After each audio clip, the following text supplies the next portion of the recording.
My childhood friend, Flynn Carter, is the college's undisputed ice hockey star and campus heartthrob. Too bad he has a secret no one knows about. Because he's allergic to women and hates physical intimacy, he's stayed single well into adulthood. Over time, rumors have spread around campus that there's something wrong with him in that department. But no one will ever guess what this cold, unapproachable god is like once he comes home. One night, I return to the apartment we share after my evening class. I walk in just in time to see Flynn holding my freshly washed bra in his hand, a faint crease between his brows as he asks, "Why do you even have pink ones?" One quiet afternoon, I was sprawled on the couch, mindlessly channel surfing, when a ridiculously handsome face suddenly filled the screen. The guy on TV had just won the National Ice Hockey Championship. Under the spotlight, buried in flowers and applause, his smile was especially dazzling, like the warm sun in midsummer. A reporter held a mic up to him and asked about the game. He smiled and said, "Winning this championship was completely within my expectations. I believe in my talent and my strength, and I hope I can achieve even better results on the ice in the future." The camera panned over the stands. A sea of fangirls held banners and signs showing support, screaming at the top of their lungs. A few crazed fans even shouted that they wanted to marry him. Sitting in front of the TV, I let out a cold snort and shifted my gaze to the balcony. My childhood friend, Flynn Carter, was doing laundry shirtless, his muscles sharply defined. No one could have imagined that the aloof, unattainable prince in everyone else's eyes was, at that very moment, acting like my personal housekeeper, helping me wash my clothes. Sweat streamed down his broad chest, tracing a line along the ridges of his 8-pack abs. My eyes followed the trail of glistening sweat all the way down until they landed on his shorts. I didn't know if Flynn sensed my stare, but he deliberately straightened up and looked right at me. The instant our eyes met, I felt like I'd been shocked. I jerked my gaze away in a panic. Even when he knew I was home, Flynn never bothered to cover up. He would just wander around the apartment in nothing but a pair of shorts. Because we had grown up together and were way too used to each other, he treated me with an overfamiliar intimacy that had absolutely no boundaries. We could share the same hoodie and drink from the same cup of bubble tea. He finished my leftovers, too. He would even help me wash my underwear. These were things only couples in a serious relationship would normally do, but I knew he only saw me as his female best friend. It wasn't that he was incapable in that department, or that he swung the other way. It was just that, when he was little, he'd caught his mother in bed with another man. The trauma had carved a deep, permanent scar in him. So he despised any woman who wanted to fall into bed with him. Whenever any woman confessed to Flynn, his face would contort with pure disgust. Those women who confess to me are all the same. All they want is my body and to sleep with me. I'm not going to have anything to do with women like that. Hearing how resolute he sounded, I unconsciously hid the love letter I'd spent all night writing behind my back. Yes, I liked Flynn. I'd liked him for a long time. But I knew he regarded me only as a good friend. The second I tried to take things further, he would realize I was no different from all those women who wanted him. I couldn't bear the thought of him looking at me with that same disgust and then cutting me out of his life. So, I forced my feelings down and stayed by his side as his good friend, like always. The problem was that Flynn was flirty without even realizing it. Every day, he strolled around half-naked right in front of me, like a lamb that had already been seasoned and plated. He was something I could only look at but never take a bite of. It was pure torture. Thinking about that, I started regretting the day I'd agreed to move in and share an apartment with him. "Hey, what are you thinking about?" The snapping of fingers derailed my train of thought. When I came back to my senses, a massive chest filled my field of vision. Flynn had one hand braced on the back of the couch, leaning over me, looking down from above. I tilted my head up. That annoyingly handsome face was inches from mine, sweat beading densely on his forehead and dripping from the tips of his hair. I instinctively swallowed hard. Honestly, who wouldn't be tempted by a body like that? But I still managed to hold it together. I raised my hand and pushed him aside, putting on a solemn expression as I asked, "Can you at least put a shirt on when you're at home?" He glanced down at his chest, looking confused. "Why? Am I not ripped enough? Was that the point here? Don't you think this is inappropriate?" "How is it inappropriate? If I don't walk around half-naked at home, am I supposed to do it out on the street?" For a moment, I didn't know what to say. Annoyingly, I had to admit he kind of had a point. Besides, we grew up together. We're thick as thieves. "There's nothing about me you haven't already seen," he went on, sounding completely justified. Flynn had a point. But the problem was, when someone acted that familiar with another person and had no sense of boundaries around them, that made it way too easy for others to get the wrong idea. Back when we started college, Flynn would show up outside the lecture hall from time to wait for me after class. We always ate together, and he would walk me back to my dorm at night. In other people's eyes, we looked just like a couple in the honeymoon phase. But whenever anyone asked if we were dating, Flynn's face would immediately darken. He would answer with open disgust, "Juliet and I are just friends. We're not in the kind of relationship with lust and desire mixed in." We had done almost everything a couple could do, but because of his emotional hang-ups, I never dared confess my feelings to him. Thinking of that, I let out a helpless sigh. Was I really going to stay stuck with him in this more than friends but not quite lovers limbo for the rest of my life? What are you thinking about? You've been spacing out all day. Flynn reached out and pressed a finger between my tightly knitted brows. Then, like a magician, he pulled a ticket out from behind his back with his other hand. This weekend, the campus stadium. I'll see you there. With that, he went back to his room, leaving me alone in the living room. I turned the slightly crumpled ticket over and over in my hand. On the weekend, the stadium was packed. Holding the VIP ticket Flynn had given me, I walked straight through the VIP entrance and easily made my way into the intersection. As I turned my head this way and that, looking for my seat, a clear female voice rang out from behind me. Juliet. I turned around. A very pretty young woman stood in front of me. I knew her. She was in Flynn's major and his upperclassmen, and she was also one of his many admirers. Her name was Savannah White. She had really dressed to impress. As she walked over, many of the nearby guys couldn't help but sneak looks at her. By all accounts, she and I were basically rivals in love, so I didn't want to have too much to do with her. What a coincidence. I didn't expect to run into you here. I made small talk while I located my seat number, only to realize, I should have known. I was sitting right next to Savannah. The atmosphere instantly grew tense. She glanced at the VIP ticket in my hand, her tone laced with contempt. I come to every one of Flynn's games, and I'm always in the front row VIP seats. I honestly didn't expect to end up sitting next to a hick like you. It was a typical love rival showdown, and of course, I wasn't about to back down. Oh yeah? You probably had to work pretty hard to get your ticket. Flynn gave me mine himself. I didn't even know it was a front row VIP seat, and I definitely didn't expect to end up sitting next to you. You. Savannah's face turned red with anger, but she quickly pulled herself together. When she spoke again, her voice carried a hint of sarcasm. I didn't know you were this shameless, Juliet. Flynn has always seen you as a friend, yet you're out here enjoying the girlfriend treatment. My expression darkened. What are you getting at? I like Flynn too, but I'm not as pathetic as you. I like him openly and honestly, while you're just a coward who hides behind the label of friend. You tail him like a shadow, yet you don't even dare to say how you really feel. I'm pretty, and I'm capable. I'm not worse than you in any way. As long as I keep pursuing him and don't give up, he'll eventually be moved by my sincerity. In the end, he'll definitely fall for me. I listened without interrupting, then replied flatly, good luck with that. My lack of reaction only made her angrier. The hostility in her face grew stronger.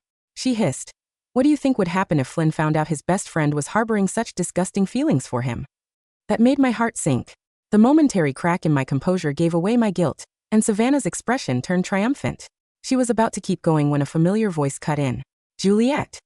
Flynn was in his uniform as he walked out from the players' tunnel and into the stands. The instant he spotted me, the icy look on his face melted into pure sunshine. "Wanna go catch a movie with me after the game?" he asked. I parted my lips to answer, but Savannah beat me to it. She asked, "Flynn, could we go somewhere private for a bit after the game? I have something I want to tell you." Her face flushed bright red as she reached for the hem of Flynn's jersey. She didn't need to spell it out. Anyone could tell what she wanted to say. But Flynn didn't give her the time of day. He merely shot her a cold glance then said, "Sorry. I don't really know you. And from now on, don't talk to me again." Savannah froze on the spot, all the color draining from her face. This was her first time gathering up the courage to confess to anyone, and it had ended in complete failure. She'd already heard the rumors. Anyone who confessed to Flynn would end up being blocked, deleted, and cut off for good. She'd been unwilling to accept that, though. She'd been willing to gamble on the off chance that it worked. Flynn ignored her and instead reached out to ruffle my hair, smiling. "Wait for me in the locker room after the game." With that, he started to turn away. "What about Juliet?" Savannah suddenly spoke again, her voice low. Flynn stopped in his tracks and turned back to look at her. A faint crease between his brows. For the first time, he actually looked her straight in the eye. "What about Juliet?" he repeated. Savannah lifted her head, her expression twisted with malice. "Juliet Gadberry likes you too. So why are you still so close to her?" Her voice shot up several octaves, making it sharp and shrill. The people in the stands around us all turned to stare, their eyes homing in on us like spotlights. But Savannah didn't feel embarrassed in the slightest. She wanted everyone, especially Flynn, to know that the friend he trusted most had the same disgusting thoughts about him that every other woman had. I didn't try to argue because everything she said was true. I lowered my head, too scared to look at Flynn. I was terrified that I wouldn't be able to handle it if I saw disgust on his face. Flynn was taken aback for only a few seconds, but that silence felt excruciatingly long to me. I felt like a criminal quietly waiting for the final verdict. "Well, it's not one-sided. I like her too." My eyes flew wide open. I jerked my head up and stared at Flynn in disbelief. The dark, stormy look on his face vanished in an instant, and his gaze was soft and tender as he met my eyes. I wasn't the only one stunned. Even Savannah, who had been so aggressive just a moment ago, stood there frozen. Her face turned pale, then flushed. Her expression shifted wildly. In the end, she managed to force out a few shaky words. "But you said." Flynn had heard accusations like this more times than he could count, and he didn't even bother explaining this time. "Things between Juliet and me aren't what you people think. It's not just some shallow physical thing. If there's nothing else, I need to get ready for the game." With that, he walked away. After a few steps, he glanced back at me over his shoulder. He mouthed the words, "Wait for me." Once Flynn disappeared into the crowd, Savannah collapsed into her seat like a punctured balloon. She'd always acted like she was so much better than everyone else, yet now she'd thrown away all her dignity for a man. The game started, and the crowd's attention was quickly swallowed up by the action on the ice rink. Only Savannah stayed silent, not saying a word. After a long time, she finally lowered her head and let out a bitter laugh. "Juliet, I almost feel sorry for you. I used to see you as my rival, you know. I'd ask myself why you got to be so close to Flynn, why you got all that special treatment no one else had, why you got to be his only one. But looking at you now, you're just as pitiful as I am. Flynn's feelings for you will always stop at friendship. They're never going to go any further than that. Sure, I got rejected, but I don't regret it. At least I tried and put myself out there. I'm not like you, a coward who will never take the first step." With that, she grabbed her bag and strutted out of the stands in her sky-high stilettos without waiting for the game to end. Flynn played his heart out in this game, giving it everything he had. The score gap just kept widening until the win was basically guaranteed. I was distracted the whole time, though. If even Savannah could see through my feelings for Flynn, there was no way he himself would remain oblivious for long. He wasn't an idiot. He would figure it out one day. Savannah wasn't wrong. I really had been enjoying the girlfriend treatment while hiding behind the safety of being just friends. I knew I couldn't keep lying to myself like this. It was time to put an end to it. Flynn didn't disappoint. He took the championship, just like everyone expected. On the way to the movie theater afterward, I walked beside him in silence, mulling things over. After a long moment of thought, I finally asked tentatively, "When people question what we are to each other, why don't you ever clear it up?" Flynn, who'd been chattering non-stop beside me about his favorite plays from the game, suddenly went quiet, like someone had hit pause. He turned and looked at me, puzzled. To make sure he understood what I meant, I explained. "You said you don't want to date anyone to make those women give up and move on. So then why?" I took a second to organize my words, then continued. "Don't you think we're a little too close? You even tell people we like each other. Of course, everyone's going to assume I'm your girlfriend. Then when they remember you said you didn't want to date, they'll just think you were lying. And you're a public figure. If the media misunderstand and spin this into some big scandal to stir up drama, what then?" Flynn's gaze sharpened, growing firm and unwavering. "I don't care what they think, and you don't have to worry about the media, either. People like me because I earned it. If a few fake rumors are enough to make someone stop supporting me, then I don't need fans like that." He paused. "Besides, if they already know you're my girlfriend and still think they've got a shot with me, then cutting ties with them is definitely the right choice." The words "you're my girlfriend" made my heart skip a beat and then race ahead, faster than it should have. His tone was so serious and resolute that it felt like we'd actually made things official right then and there. I forced myself to quell those thoughts because I definitely wasn't supposed to be having them. I didn't dare meet Flynn's eyes as I said, "It makes sense when you put it that way. But still, if you keep this up, how am I ever supposed to get a boyfriend?" He'd been walking in step with me, but he suddenly faltered. "What? You want to get a boyfriend?" Flynn froze on the sidewalk, his sneakers practically squealing against the concrete. The casual, easygoing slouch that usually defined his posture vanished in a heartbeat. He turned to face me fully, his broad shoulders blocking out the neon glow of the street lamps, his jaw set in a hard, rigid line. "A boyfriend?" he repeated, his voice dropping into a register that was dangerously low. "Who? That guy from your literature seminar, who keeps offering to lend you his notes? Or that track runner who stares at you like a lost puppy whenever you cross the quad?" I stared at him, taken aback by the sudden venom in his tone. "I'm not talking about anyone specific, Flynn. I'm just stating a fact. I'm 21. I'm in college. It's completely normal for a girl to date. Not with some random loser who just wants to get into your pants. It isn't." Flynn snapped, his fists clenching inside the pockets of his varsity jacket. "You have no idea what guys are like, Juliet. They smile, they act polite, and the second you turn your back, they're only thinking about one thing. You're too innocent. You'd get eaten alive." A sharp, humorless laugh slipped past my lips. Too innocent. If he had any idea the kinds of thoughts that ran through my head every time he walked past my bedroom door in nothing but a towel. He would choke on that word. So what's your plan then? I asked, looking him dead in the eye. I just stay. Your roommate forever? I spend the next 50 years holding your gear, washing your jerseys, and watching you scowl at every girl who glances your way.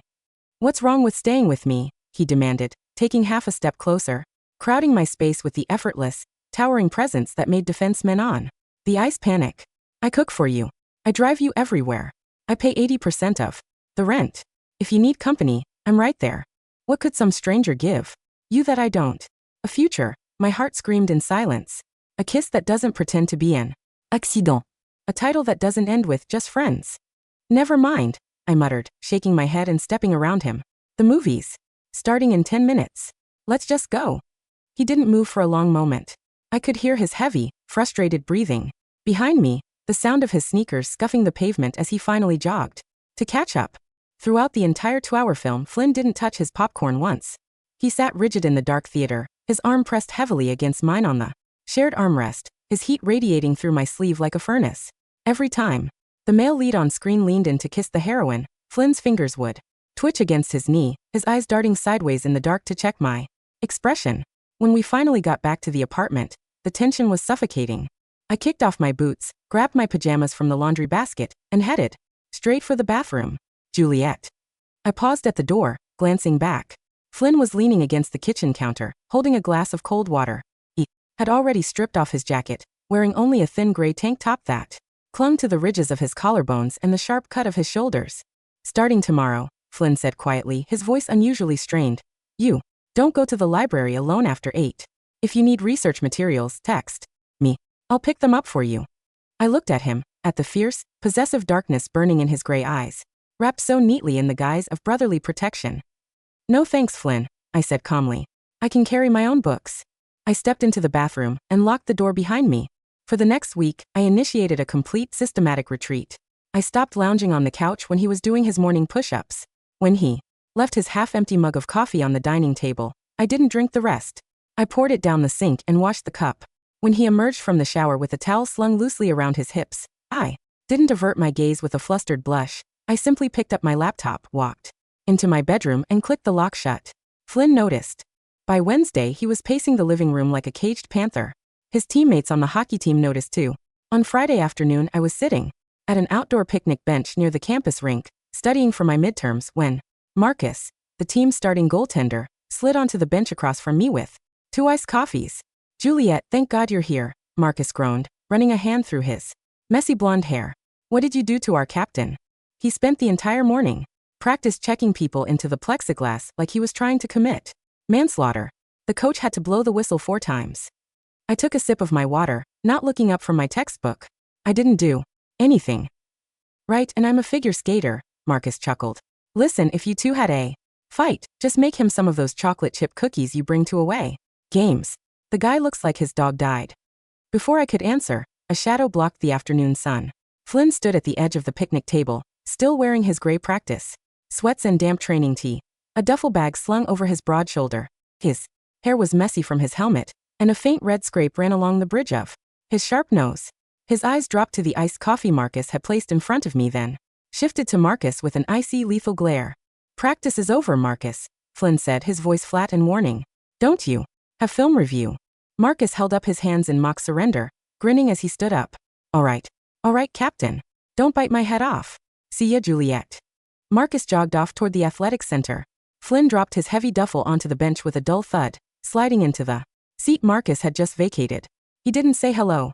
He reached out with long, callous fingers, picked up the iced coffee Marcus had bought, and tossed it cleanly into the nearby recycling bin with a hollow clatter. What are you doing? I snapped, glaring at him. It had whole milk, Flynn replied without a trace of guilt, pulling a fresh bottle of cold-pressed strawberry juice from his bag and setting it squarely in front of me. You get an upset stomach if you drink dairy before 4 o'clock. You know that. I can choose my own drinks, Flynn. You chose a drink bought by a guy who's failed introductory macroeconomics twice, he retorted, leaning his forearms on the wooden table, his face inches from mine. That shows terrible judgment. I snapped my textbook shut. I have a study group at 6. I need to go. I stood up, slinging my tote bag over my shoulder, but before I could take 2 steps, Flynn's fingers wrapped around my wrist. His grip wasn't painful, but it was completely unyielding. His palm was warm, rough from holding a hockey stick, his thumb resting directly over the rapid flutter of my pulse point. "Who's in the study group?" he asked, his dark eyes searching my face with an intensity that made my breath catch. "Just classmates, Flynn." "Guys." "Yes, Flynn. Some of the human beings on this campus happen to be male." His jaw clenched. A flicker of something raw, desperate, and deeply wounded flashed across his eyes before he swallowed hard, slowly loosening his fingers. "Come home for dinner," he murmured, his voice dropping into a quiet, almost pleading tone. "I bought the short ribs you like. The ones from the Korean market across town." My chest ached with that familiar, treacherous warmth. He had driven 40 minutes in Friday traffic just to buy my favorite meat, and yet he would still look a reporter in the eye tomorrow and say we were just friends. "I'll see," I whispered, pulling my wrist free and walking away. I stayed in the library until past 9 o'clock. By the time I unlocked the door to our shared apartment, my shoulders were stiff from hours over my laptop, and my head was pounding with a dull exhaustion. The apartment was dimly lit, the warm amber glow from the kitchen pendant illuminating the polished hardwood floors. A pot of braised short ribs was sitting on the stove, kept on a low, aromatic simmer. I kicked off my sneakers, setting my keys on the entryway console, and walked toward the laundry room to drop off my canvas tote. I stopped dead in my tracks. Flynn was standing in the center of the utility room, fresh from the shower, a dark blue towel hanging around his neck, wearing only a pair of gray fleece sweatpants that hung low on his hips. In his large, calloused hands, held up against the light of the overhead bulb, was a delicate piece of pale pink lace. My freshly washed bra. He wasn't tossing it into the dryer. He was holding the strap between his thumb and forefinger, his brow furrowed in a deep, complicated crease, staring at the small satin bow at the center of the cups as if he were trying to solve an impossible mathematical equation. "Flynn!" I shrieked, my face instantly bursting into a 5-alarm fire. Flynn didn't jump. He slowly lowered his hands, turning his head to look at me in the doorway. His gaze was heavy, clouded with an unreadable, smoldering darkness that made my throat go completely dry. "Why do you even have pink ones?" he asked, his voice low, slightly raspy, without a single shred of embarrassment. "Give that to me." I lunged forward, snatching the lace from his grip, clutching it against my chest like a shield. "What is wrong with you? Why are you going through my delicates?" "I was switching the loads," he replied evenly, leaning his hip against the washing machine, crossing his bare, muscular arms over his chest. "You left them in the basket, and normally you wear black or gray cotton. What does my underwear have to do with you? Who are you wearing it for?" The question came out sharp, sudden, and lethal. Flynn took a single step toward me. The utility room was narrow, with his 6'2" frame standing between me and the door. The space suddenly felt devoid of oxygen. The scent of clean cedarwood, soap, fresh laundry detergent, and his pure masculine heat rolled over me in waves. "What?" I breathed, backing up until my spine hit the cool metal of the dryer. "You bought 3 new sets last Tuesday," Flynn said, his voice dropping into a dangerous whisper as he closed the distance, planting one broad palm on the dryer beside my shoulder, trapping me against the steel. "All lace. All bright colors. You started locking your door. You stayed out until 9 with a study group. And you told me you were looking for a boyfriend." He leaned down until his lips were barely an inch from the shell of my ear, his hot breath sending shudders straight down my spine. "Tell me, Juliet, is there someone on your mind when you put these on in the morning?" My heart was hammering so violently against my ribs I was terrified he could hear it. The phantom line he had drawn between us for 7 years, the sacred, untouchable boundary of pure friendship, was fraying right before my eyes. I looked up, forcing my chin high, staring directly into the gray storm of his eyes. "And what if there is, Flynn?" I whispered, my voice trembling with 5 years of suppressed defiance. "What if I want a man to look at me and see a woman? What if I'm tired of living with a ghost who treats me like his little brother?" Flynn's pupils contracted into needlepoints. His breathing hitched, his chest rising and falling in heavy, ragged intervals. For a second, a terrifying, beautiful second, his gaze dropped to my parted lips, his hand on the dryer tightening until the metal groaned under his grip. Then, the old shadow returned. The memory of his mother's deceit, the deep-seated terror of dirtying the only pure bond in his life, snapped the iron mask back over his features. He jerked his hand away, taking 2 steps back, his face turning an ashen, conflicted pale. "Don't say things you'll regret, Juliet," Flynn choked out, turning his back on me, his knuckles white. "Eat your dinner. I'm going for a run." He grabbed his sneakers and slammed the front door behind him, leaving me alone in the dim laundry room, clutching a piece of pink lace, my knees shaking until I sank to the floor. The next Thursday, my roommate from freshman year, Clara, set me up.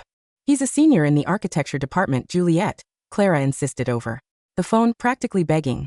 He's polite, he doesn't play sports, he volunteers at animal shelters, and he's had a crush on you since sophomore year. Just have 1 cup of coffee with him. If you don't like him, you never have to see him again. I sat in the corner booth of the vintage cafe near the south gate of campus, stirring a warm caramel macchiato. Across from me sat Liam Thorne. He was wearing a clean corduroy jacket, round wire-rimmed glasses, and had a soft, nervous smile. He had spent the last 20 minutes asking about my literature thesis with genuine, respectful interest, carefully sliding the sugar dispenser toward my side of the table. He was nice. He was normal. He was everything a rational girl would want. And my heart was as flat and cold as a frozen pond. So, Liam smiled, adjusting his glasses, his cheeks flushing slightly. I heard from Clara that you like indie films. The campus cinema is doing a French New Wave retrospective this weekend. Would you want to go together on Saturday? I opened my mouth, searching for a gentle, polite way to decline without crushing his courage. Bang. The glass double doors of the cafe didn't just open, they were shoved inward, with such force that the brass wind chime above the frame shattered against the brick. The entire cafe fell dead silent. Flynn Carter stood in the doorway. He had just come from the training facility. He was wearing his black team hoodie with the sleeves ripped off, exposing thick, vascular forearms, his hockey duffel slung over his shoulder, his hair damp with sweat. He didn't look at the barista. He didn't look at the patrons whispering in the booths. His eyes swept across the room like a laser, locking onto the back corner where Liam and I were sitting. Flynn. I gasped, half rising from my seat. Flynn strode across the cafe with long, predatory steps, his combat boots thudding heavily against the wooden floorboards. He stopped right beside our table, towering over Liam like a storm cloud. Didn't say a word to Liam. He reached out with one massive hand, gripped my wrist, and pulled me smoothly out of the booth, tucking me behind his broad back. Before I could even grab my coat, Liam blinked in shock, standing up immediately. Excuse me? Who are you? What do you think you're doing? Flynn turned his head slowly, looking down at Liam through half-lidded, lethal eyes. I'm her roommate, Flynn said, his voice a low, gravelly vibration that rattled the coffee cups on the table. And her ride home. She's on a date with me, Liam said, his voice trembling slightly under Flynn's suffocating physical presence, but trying to stand his ground.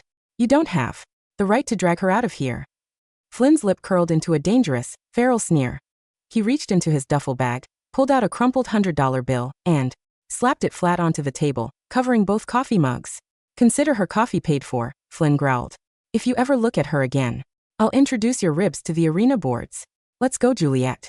Without waiting for another word, he hauled me through the cafe and out into the biting evening air. Let go of me, Flynn Carter, let go. I struggled violently the moment we hit the sidewalk, digging my heels into the pavement, twisting my arm until his fingers finally slipped from my wrist. Flynn spun around, his chest heaving, his eyes bloodshot with an unhinged, terrifying fury. Are you out of your mind? I screamed, my voice cracking in the cold air, tears of sheer frustration burning behind my eyes. Who gave you the right to crash my date? Who gave you the right to threaten my classmate? That scrawny little architect? Flynn roared, stepping into my space, his hands gripping my shoulders with desperate, white-knuckled intensity. You went on a date with that weak piece of shit. Did he touch you? Did he hold your hand? And what if he did? I yelled back, shoving his chest with all the strength in my body. What if he asked me to be his girlfriend?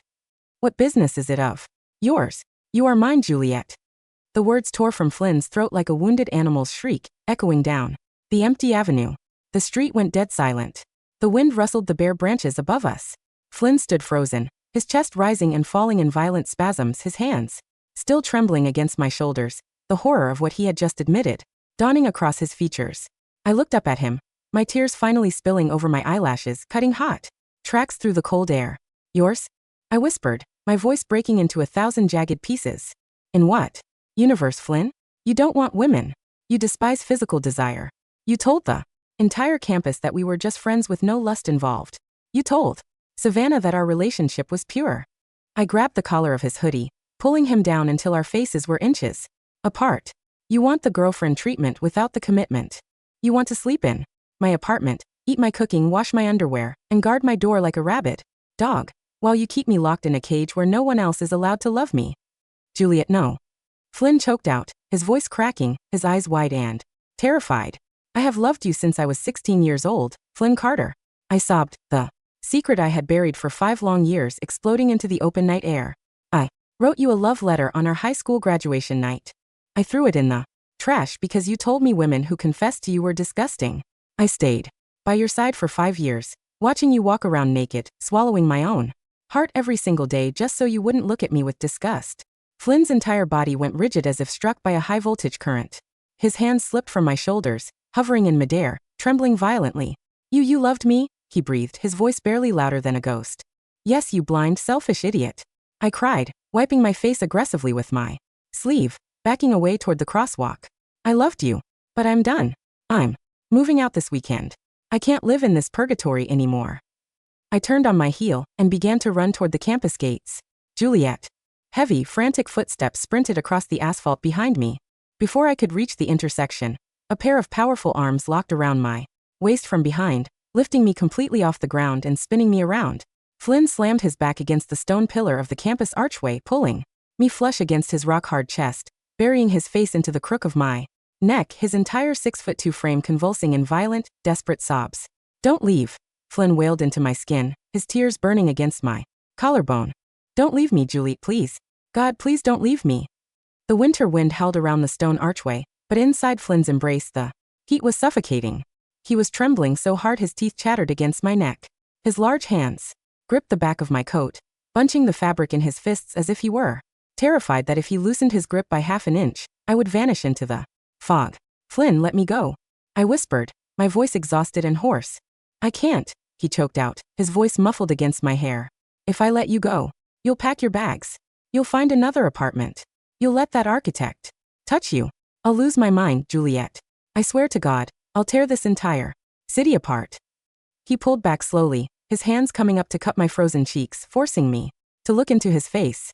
The proud, untouchable ice hockey god was gone. His face was streaked with tears, his gray eyes shattered and raw with a vulnerability so terrifying it took my breath away. "Do you know why I told everyone our relationship was pure?" Flynn wept, his thumbs gently wiping the tears from beneath my eyes. "Because when I was 10 years old, I watched my mother tell my father she loved him, and 3 hours later, I found her in our guest room with another man. She told me that adult love is just physical hunger. She said people only stay together until the hunger fades, and then they destroy each other." My breath caught in my throat. "I was terrified, Juliet," Flynn whispered, his forehead resting heavily against mine, his hot breath mingling with my own. "From the day you moved in next door with your scraped knees and your silly laugh, you were the only real thing in my life. You were the only person who never lied to me.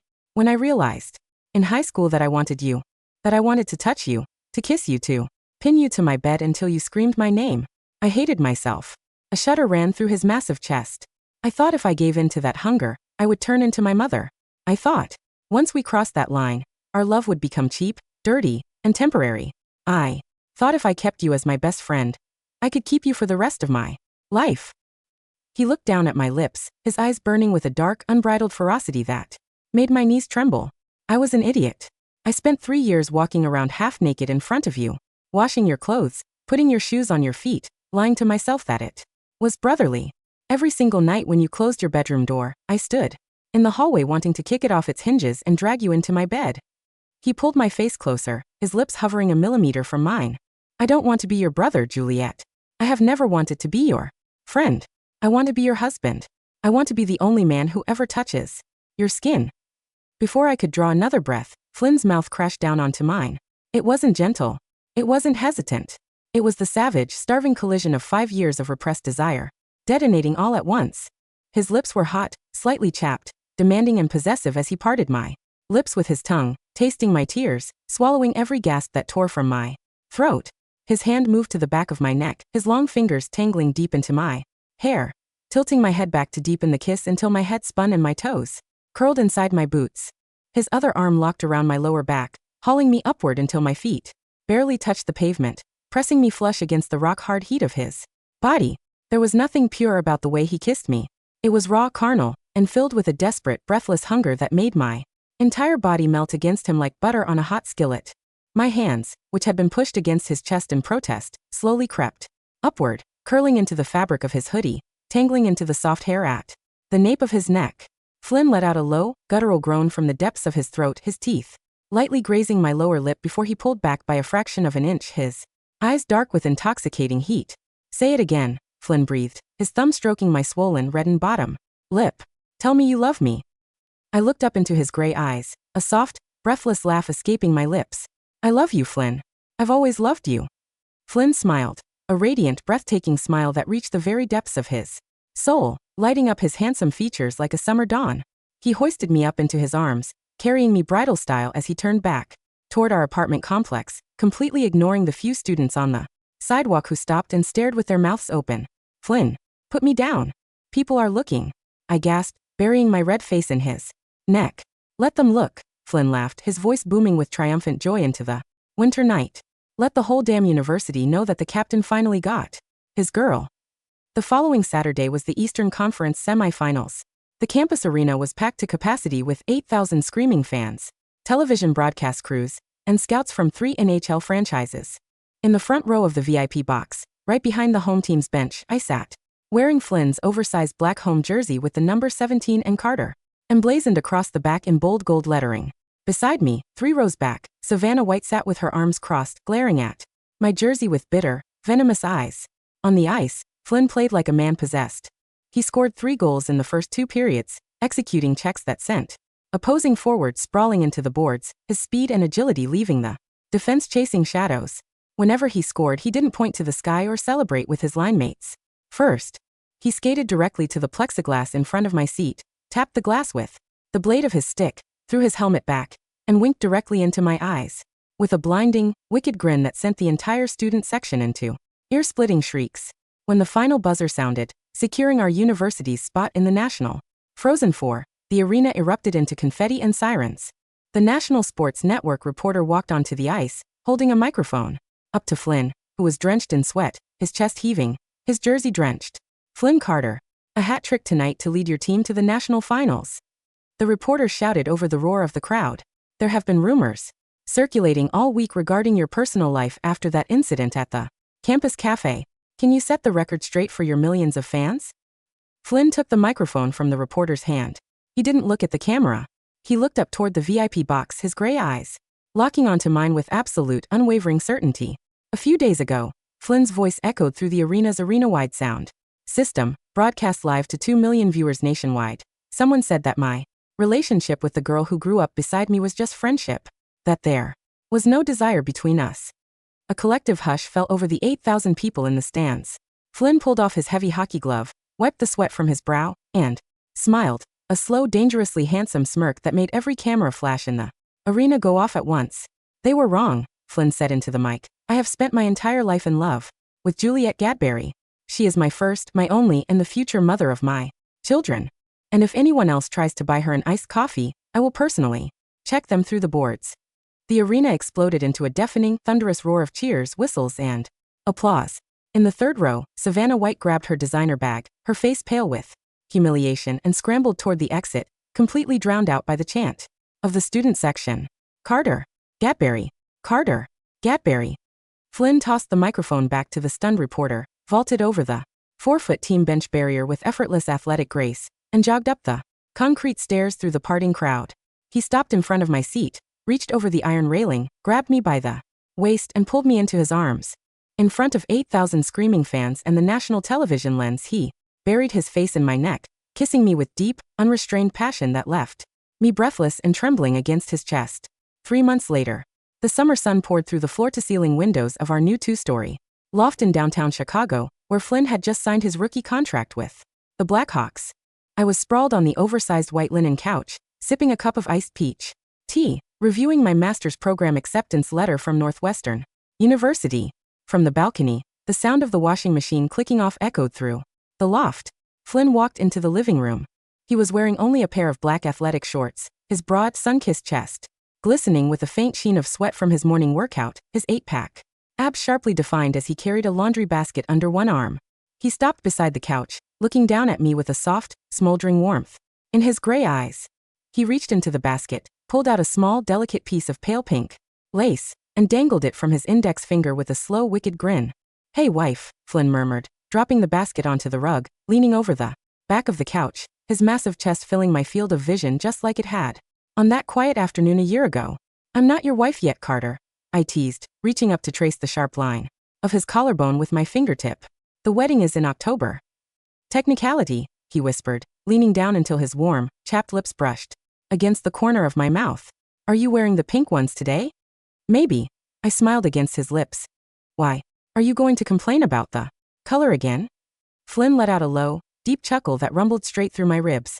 He dropped onto the couch beside me, pulling my legs across his lap, his large, warm hand settling possessively over my bare thigh, pulling me flush against his chest. No, Flynn whispered, burying his face in the crook of my neck, his teeth lightly grazing my collarbone as his hand slid beneath the hem of my shirt. I just wanted to make sure I took them off myself. I laughed, a bright, beautiful sound that filled the sunlit room, and wrapped my arms around his neck, pulling the undisputed god of the ice down into a kiss that would last a lifetime.